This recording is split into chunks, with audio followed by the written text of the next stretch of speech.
Cuts could be putting the future of the A-10 in jeopardy, but plans to train A-10 pilots continue. Davis-Monthan held a ceremony today for a new fighter squadron despite the cloud of uncertainty.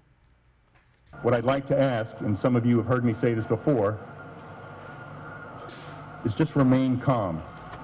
9 on your side, Simone Del Rosario joins us live from the newsroom with more. Simone?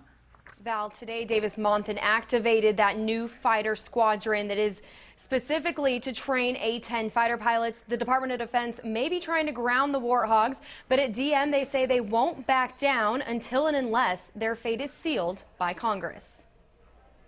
I just want to briefly mention the budgetary cloud that we all know is hanging over the A-10. Davis-Monthan still hanging on, fighting for the fighter plane that helps fuel DM and Tucson's economy. The Department of Defense says it needs to focus its tight budget on new aircraft and wants to retire the Warthog. The A-10 is around 40 years old, but the base is not ready to budge. We all have opinions on the virtues of the course of action that the Air Force and the DoD has selected with respect to the A-10, but I will tell you, I think we are truly a long way from a resolution of that.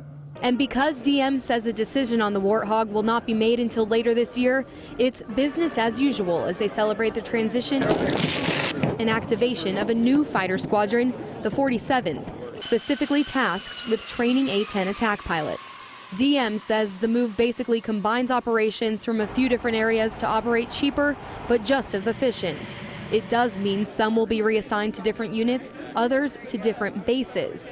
But if the DoD grounds the Warthogs, the Air Force says it could directly affect 2,000 military jobs in Tucson, and more civilian workers could lose their jobs as well. The Secretary of Defense says grounding the A-10s will save the Pentagon $3.5 billion over 5 years.